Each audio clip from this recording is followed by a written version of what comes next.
If you see anybody from that cabinet in a restaurant, Democratic Representative Maxine Waters railed to a California rally last month, in a department store, at a gasoline station, you get out and you create a crowd. And you push back on them. And you tell them they're not welcome anymore, anywhere. So this is the way Americans do politics these days. It's roll up the sleeves down and dirty, and it's personal. Democratic activists have indeed harassed, hounded and heckled members of the Trump administration during their downtime at movie theaters, restaurants, and their own homes.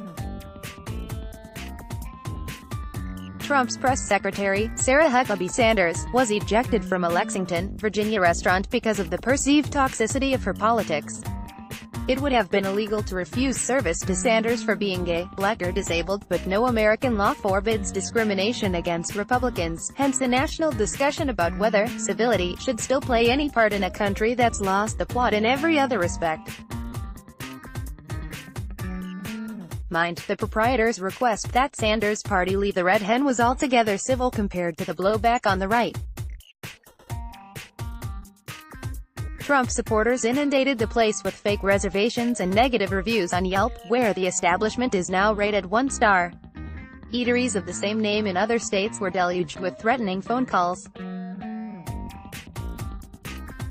With Lexington's Red Hen battered by protesters, one local innocent showed up for his Saturday dinner reservation, bewildered. For now, the restaurant is closed. I confess to some backhanded sympathy for Trump's stoic press secretary, and not mainly because she had to skip the cheese course.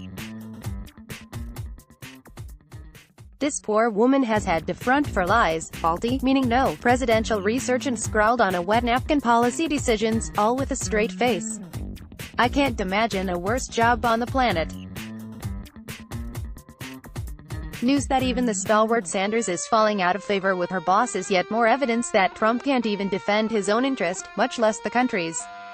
Regarding Trump as an attack on the very integrity of the American political process, many Democrats believe that all the old rules are out the window, so the gloves are off.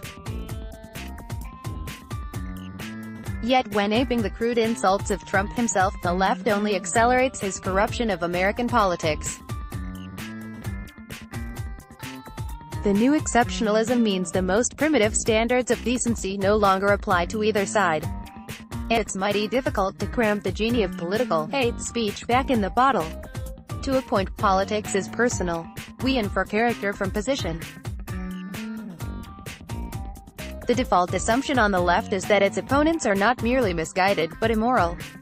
By conceit, conservatives are heartless, selfish, bigoted, cruel, greedy, unimaginative, poisonously nostalgic for a past that never existed in the first place, exclusively interested in consolidating their own power, rich through the aegis of injustice or cheating, and stupid.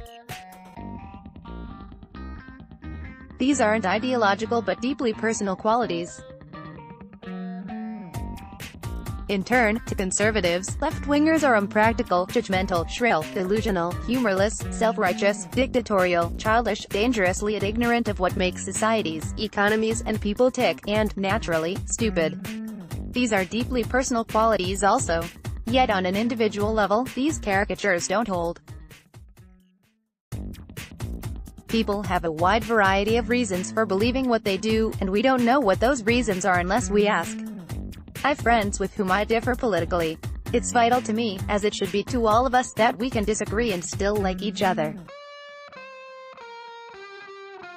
For the purposes of public conversation, which we no longer conduct, we've lost touch with the fact that ad hominem attack is a logical fallacy. Slandering an advocate of an idea does not defeat it. In argument, you can't win by shooting the messenger. Alas, we don't live in an age of argument. We live in an age of the shouting match when "you're a moron and I don't like your face" passes for debate. Yet expressions of rage, vitriol and indignation only rouse the base. Rudeness to public officials backfires, making the likes of Sanders more sympathetic. Approaching November's midterms, Democrats would do well to watch a few Jordan Peterson videos. What has made the Canadian psychologist so energizing for the center-right is his unemotional style. Whatever you think of Peterson's message, pretty moderate stuff, when you unpack it, he has perfected an unflappable, self-possessed delivery that unfailingly triumphs over diatribe. He appeals to reason. He almost never raises his voice. Logic, evidence, calm and systematic thought provide the man enormous powers of persuasion. Too small a word for a widespread rhetorical decay extending well beyond American politics. Incivility is making it impossible these days to explore a difference of opinion with mutual respect. It's not enough to disagree, your antagonist has to be vilified as personally evil. New York Times reporter asked Ed Herndon recently decried the civility fetish in D.C. But outside those Peterson videos, I'm not seeing much fetishizing of civility anywhere. I'm reluctant to pile hyperbole on hyperbole. The current climate of name-calling and character assassination that Trump himself has helped to usher in doesn't necessarily lead to physical violence. But it's tilting in that direction. I can't remember ever being quite so upset over the death of someone I didn't know. If there's any good to be extracted from the baffling suicide of the culinary journalist Anthony Bourdain, it is the relief of shared public grief. Adventurous, good-humored, open-minded, generous, and attractive in every sense, Bourdain was the kind of character growing all too rare, the prominent figure whom everybody adored. Why such a charming man with one of the best jobs in the world would want to leave the building, at exactly my age, is none of my business, but it feels as if it is my business. His suicide disturbed me on a tectonic level. If this guy had had enough, maybe he knew something, maybe life really isn't worth living. Yet I find small solace in the improbably universal sorrow of his bereaved audience.